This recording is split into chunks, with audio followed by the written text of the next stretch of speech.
Bismillahirrahmanirrahim. Assalamualaikum warahmatullahi wabarakatuh. Waalaikumsalam warahmatullahi wabarakatuh. Jadi pada kesempatan pertemuan kedua ini kita akan membahas tentang pada materi perkerasan jalan, yaitu adalah review materi mekanika tanah untuk subgrade. Kenapa diuraikan lagi atau dijabarkan lagi tentang subgrade? Itu karena mengapa harus direview kembali bab aktivitas tanah? Ini menyambut di materi semester 2 ada mekanika tanah. Jadi kalau kita mau masuk ke perkerasan jalan itu harus ada review klasifikasi tanah, pemadatan tanah, problematik soil dan CBR overview. Nah, ini adalah contoh dari perkerasan jalan yang tidak direview subgrade-nya. Jadi terjadi suatu retakan yang pada dasarnya dia bukan suatu kesalahan dari tanahnya, akan tetapi dari posisi pemadatannya. Nah ini juga tanah yang salah. Jadi salah itu diartikan karena salah terhadap pelaksanaannya, bukan tanahnya yang salah. Jadi kurang adanya review untuk subgrade-nya. Ini juga kalau ini patahan, jadi terjadi patahan di tengah seperti ini, maka dia adalah di samping kirinya sini tidak ada penahannya. Maka ketika diinjak dan dipadatkan, maka tanahnya akan keluar ke sana. Ini juga sampai dindingnya sampai retak atau tergelincir ke bawah karena di sini adalah tekanan tanahnya adalah tekanan tanah aktif, sedangkan dari sini adalah tekanan tanah pasif. Nah ini materi ini saya ambil di tahun 2020 dalam pertemuan ilmiah HI. Nah di bawah ini adalah timbunan jalan tanpa dilakukan dengan geotekstil. Geotekstil itu adalah sepertinya air, kemarin sudah dijelaskan juga pada kuliah tahu. Nah itu geotekstil itu adalah di bawahnya ini untuk mengetahui lalu lintas dari tanahnya sendiri. Jadi tanah di bawahnya ketika sudah dipadatkan, itu akan terjadi suatu lalu lintas pergerakan diskresi space for pressure di permukaan tanah asli. Ini saya ambil dari Haki. Nah ini ketika tanahnya tidak dilapisi suatu geotekstil, maka ketika tanahnya di sini ditimbun, maka tanahnya akan ke atas. Karena ketika di sini terjadi suatu pembebanan, otomatis kalau di tanah di sini tidak diberikan suatu lapisan geotekstil, maka dia sebagian tanahnya tercampur dengan tanah timbunan. Itu kurang bagus dan mengakibatkan dengan terjadinya seperti yang tadi. Ada contoh 1, 2, 3, dan 4 itu. Dan ini contoh permasalahan atau studi kasus stabilitas kimia.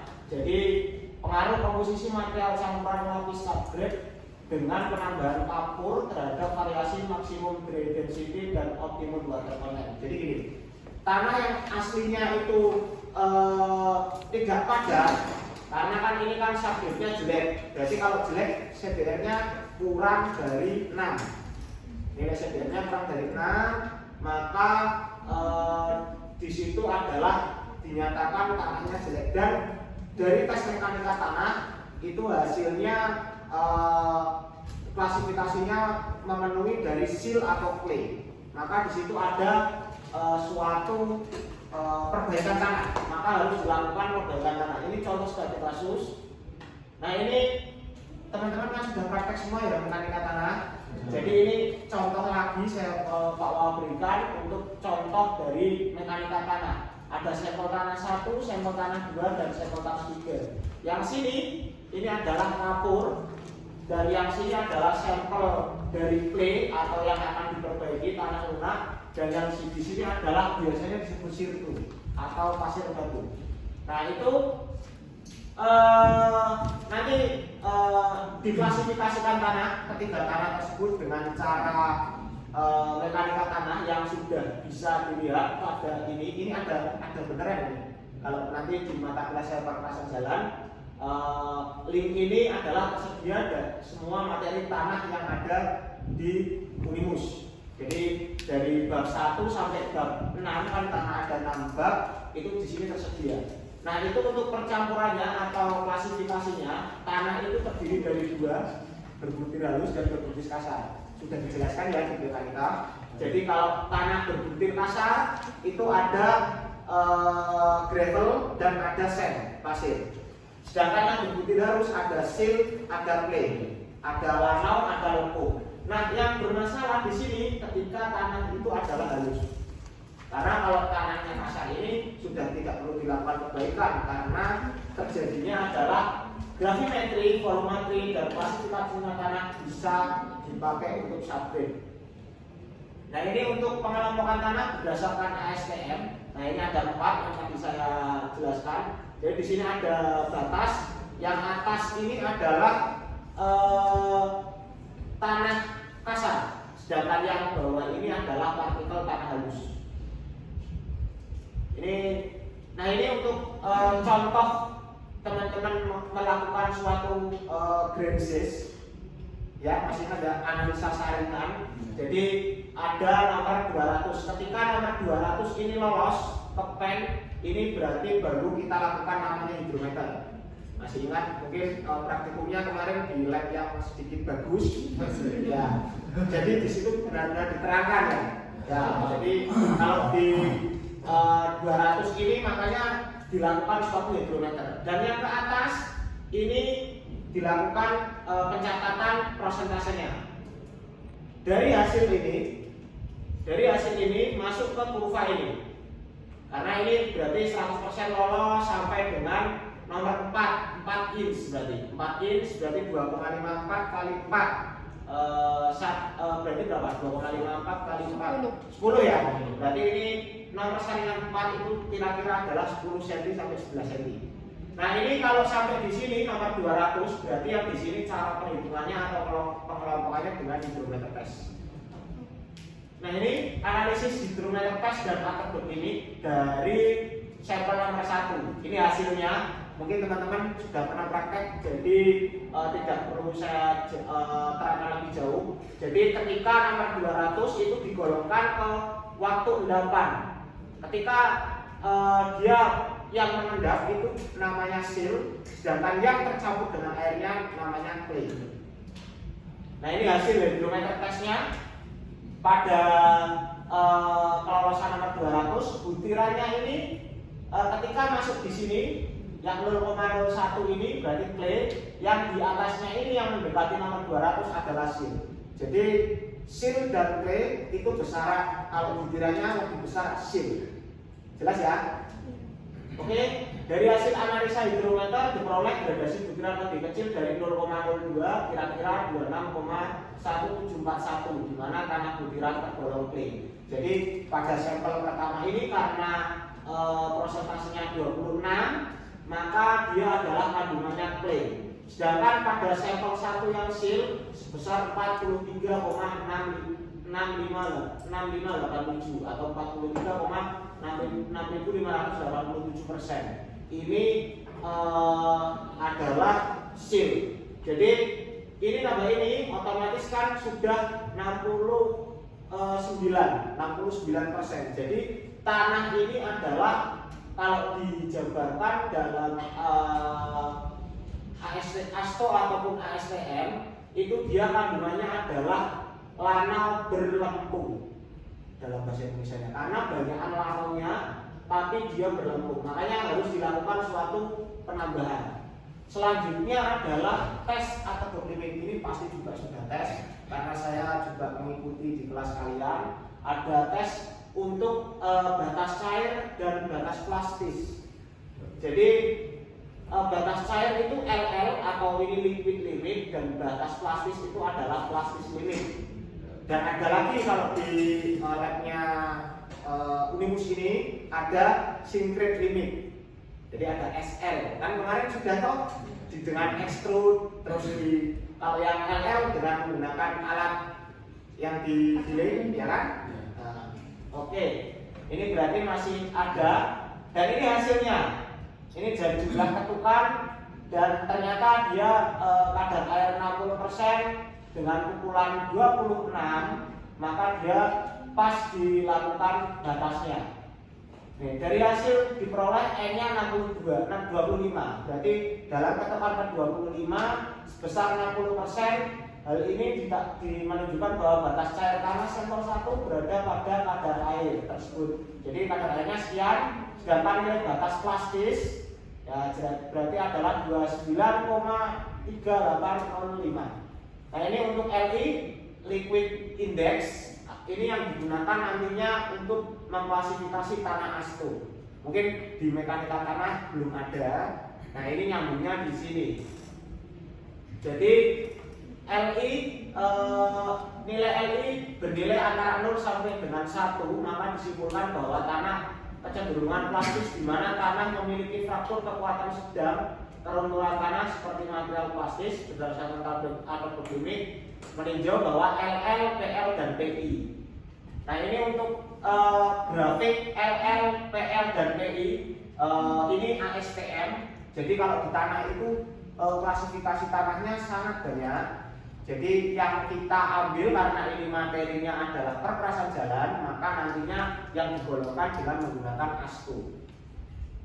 Nah ini estimasi secret limit, ini teman-teman juga praktek ini kita lewatin. Jadi nilai secret limitnya adalah 63,47986%. Berarti tanah tersebut dinyatakan dia aktif, makanya ini di sini aktif.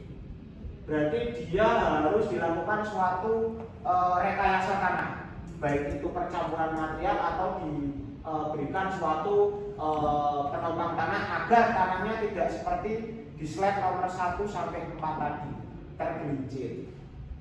Ini kesimpulannya. Dan ini untuk CU itu menghitungnya adalah unconfirming coefficient. Jadi dia pada nomor saringan 60 dibanding nomor saringan 10 itu kadarnya berapa sehingga nanti CU-nya bisa terlihat. Ini kita lewatin ini. Nah GI ini harus dihitung. Mungkin di mekanika tanah belum. GI itu grup indeks, rumusnya adalah F-35 dikalikan 0,2 ditambah 0,05 dikalikan liquid limit kurangi 40 ditambah 0,01 dikalikan F, ini persentase butiran atau persentase butiran yang lolos nomor EAN 200. Berarti ini depend, yang F itu depend, dan PI plastik index dikurangi 10. Pada kuncinya ASTO. Sebelum teman-teman masuk ke perkerasan, jadi ada grafik ASTO ini. Dicarinya dari mana? Dari LL, dari nomor saringan 200, nomor saringan 40, nomor saringan 2, liquid limit, plastik index, dan DI yang tadi saya jelaskan. Ketika ini, nah ini hasilnya kan 8,211 ya. Berarti 8,211 itu adalah masuk ke sini, ya kan? Maksimal antara A5, A6 dan A7. Langsung kita cari aja. Nah, ini masuk ke mana? Masuknya adalah LL-nya berapa ini?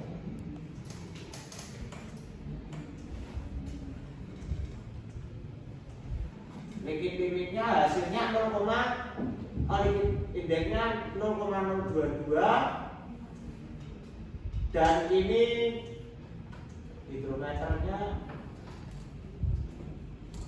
15%. Maka di sini bisa kita ketahui hasilnya adalah karena 15% adalah A6.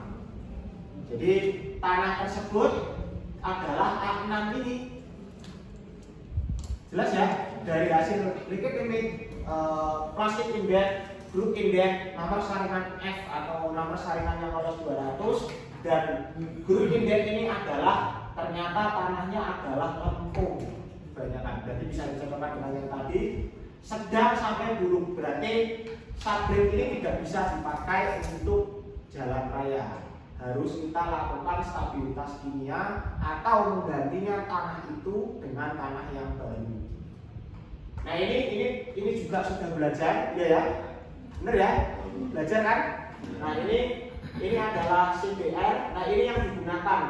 Ini saya ambil di tahun 2020. Ini CBR 4 hari soket. Maksudnya gimana? Ini orang-orekan dari narasumbernya. Soket itu adalah rendaman. Kemarin kan waktu praktek di sana belum ada rendaman. Karena CBR-nya langsung dites kan? Itu unsocket.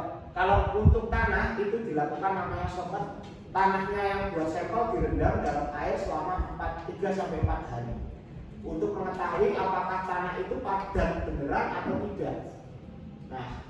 Nah ini hasil CBR itu seperti ini. Kemarin sudah membuat belum di praktikum? Sudah asistensi juga? Sudah tahu ya caranya membuat CBR. Berarti ada di titik penetrasi 0,1 dan penetrasi 0,2. 0,1 itu beban standarnya adalah 3000 lb namanya ton. Kalau yang ini 4500. Jadi CBR itu adalah beban dari yang ditekan dibagi beban standar. Maka di rata-rata bisa dibuat suatu grafik namanya CBR. Bila CBR-nya hasilnya ternyata ini kurang dari 6%, maka dia tidak bisa dibuat subgrade secara langsung. Dan ini material lapis dasarnya. Nah ini adalah sedikit tambahan. Hakikatnya kita hanya dapat memprediksi dan merekayasa dengan lupa untuk meminimalisir terjadinya kesalahan konstruksi. Namun hanya Allah yang mampu mengukur keakuratan tersebut. Jadi ketika kita bermain dengan tanah, itu adalah untuk subgrade itu harus pasrahkan dulu sama yang di atas, baru kita lakukan rekayasa. Karena belum tentu rekayasa yang Pak Wawa lakukan ini akan supaya tidak terjadi keruntuhan, tidak mungkin. Karena kita hanya merekayasa saja. Oke, di pertemuan kedua kali ini ada pertanyaan, silakan tanya. Ini seperti kuliah umum ya, jadi review perkerasan jalan. Karena sebelum masuk materi perkerasan jalan, kita review dari agregat. Ya silakan.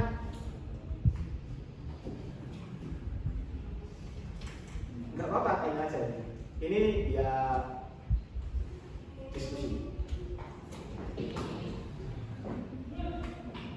Ayo, satu atau dua pertanyaan.